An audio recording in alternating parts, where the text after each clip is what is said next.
we didn't ask for this fight. We didn't ask for this fight. But Canadians are always ready when someone else drops the gloves.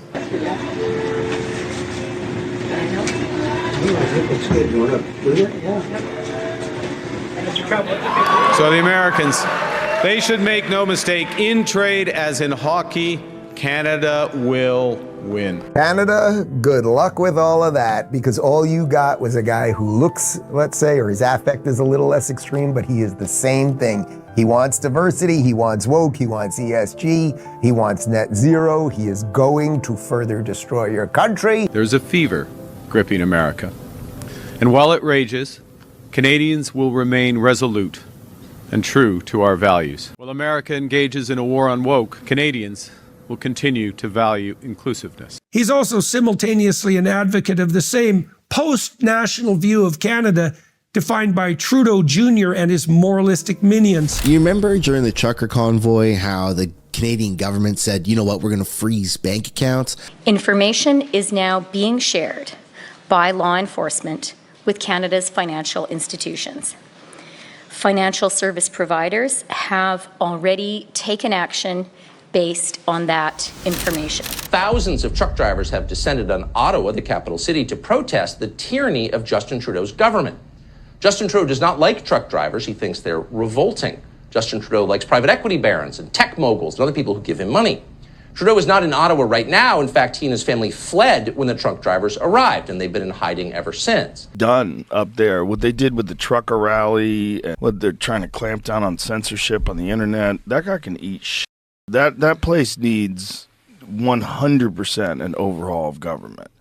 Like they're sliding down that dangerous road of communism that scares me. If your truck is being used in these protests, your corporate accounts will be frozen. The insurance on your vehicle will be suspended. And we all thought that was Justin Trudeau or Chrystia Freeland. It turns out through an expose by someone online that wasn't them at all. It was actually Mark Carney's idea. Do you remember when the Emergencies Act was enacted on the protesters and it was deemed unconstitutional and unreasonable? The federal government has invoked the Emergencies Act to supplement provincial and territorial capacity to address the blockades and occupations. So when the revolution he has been calling for finally arrived, Justin Trudeau wasn't there to see it. He ran away in terror. Kind of sad. So instead, in his place, his friend Mark Carney has been speaking for him. Carney is a former Goldman Sachs executive who many believe will replace Justin Trudeau if Trudeau ever decides to give up power. The protests, dubbed the Freedom Convoy, began over a week ago. But it's turned into a rallying point against all COVID measures and Prime Minister Justin Trudeau's government. We'll always defend the rights of Canadians to peaceful assembly and to freedom of expression, but these blockades are illegal, and if you're still participating, the time to go home is now. Take a wild guess whose idea this was. Mark Carney, published February 7th, 2022. It's time to end the sedition in Ottawa by enforcing the law and following the money. Those who are occupying the downtown of our country's capital, they are not patriots. This is not about restoring freedom, but the beginning of anarchy. Consequences are real, and they will bite. It is time for you to go home. In a recent op-ed, Mark Carney vented his rage at the impudent truckers in Ottawa and anyone who sent them money on the internet. Quote, "Anyone sending money to the convoy should be in no doubt," Carney wrote. "You are funding sedition. Foreign funders of an insurrection interfered in our domestic affairs from the start." Got that? It's not a protest. It's sedition. It's an insurrection. Clearly, Mark Carney's been watching a lot of CNN up there in Canada, and that's why he's concluded that truckers should be crushed by force. Quote, "Those who are still helping to extend this occupation must be identified and punished to the full force of the law. People who sent them money should be prosecuted." There's little doubt that one Donald J. Trump has truly and effectively rattled his northern neighbors' chains. Aren't the Americans our friends? And vice versa. Donald Trump thinks he can weaken us with his plan to divide and conquer. For the last 9 years, Canada has been run by exactly the type of contemptible elitists who are, if anything, even more anti-capitalist, anti-nationalist, and anti-industrial state than the typical Canadian. If they're not prosecuted, Mark Carney fears, quote, the constant blaring of horns at all hours will bankrupt our businesses.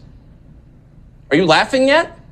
So the very same finance ghouls who cheered lockdowns for 2 solid years are now deeply concerned that small businesses might be hurt by the trucker protests. Hilarious. He sold out Canada.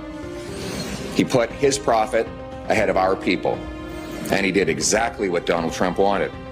Never before have we had a prime minister so conflicted and compromised and yet so little scrutinized. Just like when he supported carbon taxes in Canada while investing in American coal. It'd be interesting, by the way, to poll small business owners in Ottawa to see what they think. How do they feel about the truckers? Somehow you know exactly what those results would be, but no one's doing that poll, of course. Instead, they found an easier way. Justin Trudeau has just ordered police to shut the whole thing down. How do you do that? How do you stop a truck protest? Simple. You seize their fuel. That's exactly what police in Canada are doing. We're going after the fuel. We're going after any vehicle conveyance, including horseback, people carrying jerry cans. We are arresting and seizing, and we are interdicting fuel going into the demonstrations.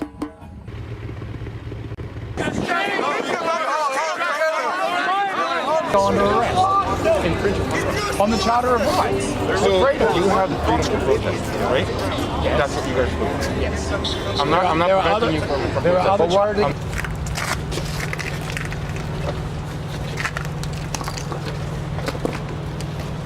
Love, through our love, through the love that comes through us, let's just...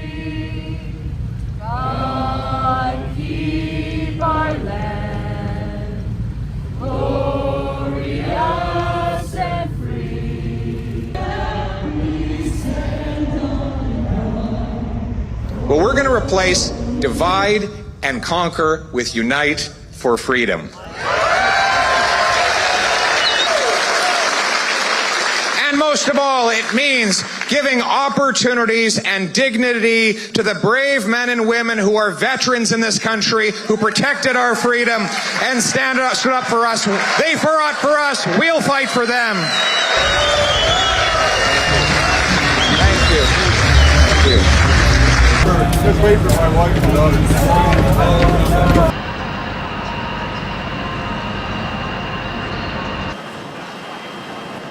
To the struggling single mother who worries how she will feed her kids, hope is on the way. To the 35-year-old still living in mom's basement but dreaming of owning his own place and starting a family, change is on the way. To the seniors choosing between eating and heating.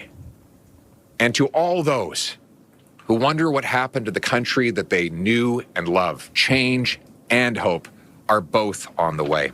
The promise that anyone from anywhere can do anything, that hard work gets you a great life in a beautiful home, on a safe street under a proud flag. To preserve that flag and uphold its promise, we must work together, fight together, and win together for our people, for our land, for our home, for Canada first, for a change.